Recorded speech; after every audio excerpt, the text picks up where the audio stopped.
Dhanik Bharat educational institutions inter IIT JEE NEET admission open.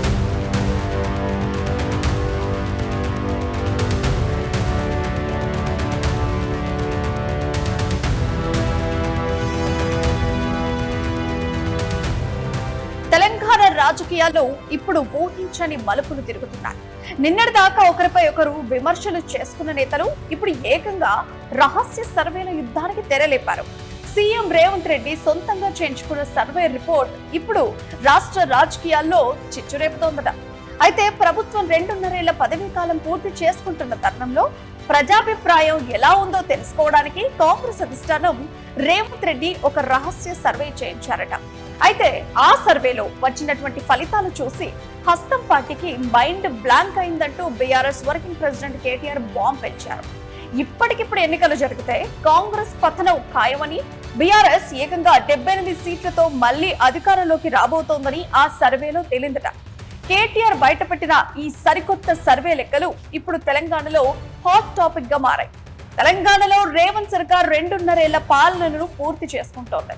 ఈ తరుణంలో తన నాయకత్వంపై, పరిపాలనపై ప్రజాభిప్రాయం ఎలా ఉందో తెలుసుకునేందుకు సీఎం రేవంత్ రెడ్డి విస్తృతంగా సర్వే చేయించారని కేటీఆర్ చెబుతున్నారు.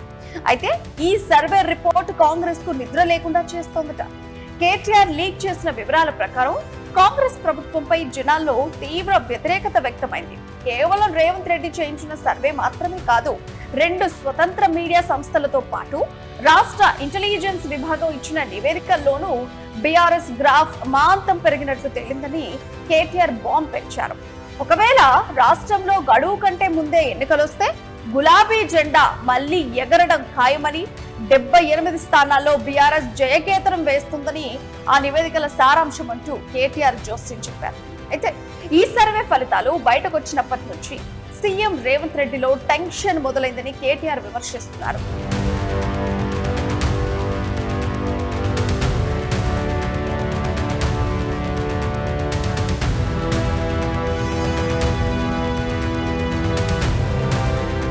జనం తన వైపు లేరనే నిజం తెలిసిన తర్వాతే రేవంత్ రెడ్డి అడ్డగోలుగా మాట్లాడుతున్నారని, డైవర్షన్ రాజకీయాలకు తెరలేపారని ఆయన మండిపడుతున్నారు.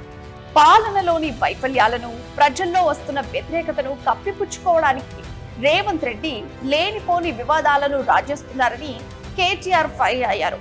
ముఖ్యంగా కాళేశ్వరం ప్రాజెక్టుపై ఎలాంటి అవగాహన లేకుండా అసత్య ప్రచారాలు చేస్తూ ప్రజలను తప్పుదో పట్టించే ప్రయత్నం చేస్తున్నారని గులాబీ నేతలు ఆరోపిస్తున్నారు. రాజకీయంగా తమను ఫిక్స్ చేయాలని చూస్తున్న రేవంత్ కు ఈ సర్వే ఫలితాలతో దిమ్మ తిరిగి షాక్ తగిలిందనేది బీఆర్ఎస్ వర్గం చెప్తున్నమాట. ఇటు కేటీఆర్ విమర్శలు ఎలా ఉన్నా కాంగ్రెస్ పార్టీలో జరుగుతున్న అంతర్గత పరిణామాలు కూడా ఇప్పుడు ఆసక్తికరంగా మారాయి. ప్రభుత్వ నిర్ణయాలపై పార్టీలోనే కొందరు సీనియర్లు అసంతృప్తితో ఉన్నారనే టాక్ కూడా నడుస్తోంది.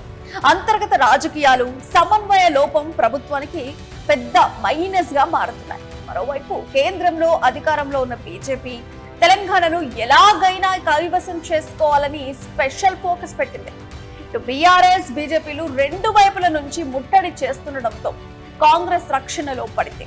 ఈ సర్వేల గుబులు నిజమే అయితే రాబోయే 2 ఏళ్ల కాలంలో రేవంత్ రెడ్డి తన పాలనా శైలిని పూర్తిగా మార్చాల్సి ఉంటుంది. ప్రజా వ్యతిరేకతను తగ్గించుకోవడానికి, ఇచ్చిన హామీలను వేగంగా అమలు చేయడానికి కాంగ్రెస్ టాప్ గేర్ వేయక తప్పని పరిస్థితి ఇప్పుడు కనిపిస్తోంది. మొత్తానికి ఈ సర్వే లెక్కలు తెలంగాణ రాజకీయాల్లో పెద్ద దుమారమే రేపుతున్నాయి. ఇప్పటికే క్షేత్రస్థాయిలో ప్రజా సమస్యలపై పోరాటాలు చేస్తూ ప్రజల్లో మమేకమవుతున్న బీఆర్ఎస్ ఈ సర్వే ఫలితాలు ఇచ్చిన బూస్ట్ తో తమ పోరాటాన్ని మరింత ఉధృతం చేయాలని ఫిక్స్ అయింది. అటు రేవంత్ రెడ్డి కూడా బీఆర్ఎస్ ను రాజకీయంగా దెబ్బ కొట్టేందుకు తన వ్యూహాలకు మరింత పదును పెడుతున్నారు. ఏది ఏమైనా 2.5 ఏళ్ల కాంగ్రెస్ పాలనపై కేటీఆర్ బయటపెట్టిన ఈ రహస్య సర్వే నిజంగానే కాంగ్రెస్ లో వణుకు పుట్టిస్తోందా, లేదా రాబోయే రోజుల్లో రేవంత్ రెడ్డి వ్యూహాలు మార్చి ఈ అంచనాలను తిరగరాస్తారా అనేది ఇంకా చూడాలి.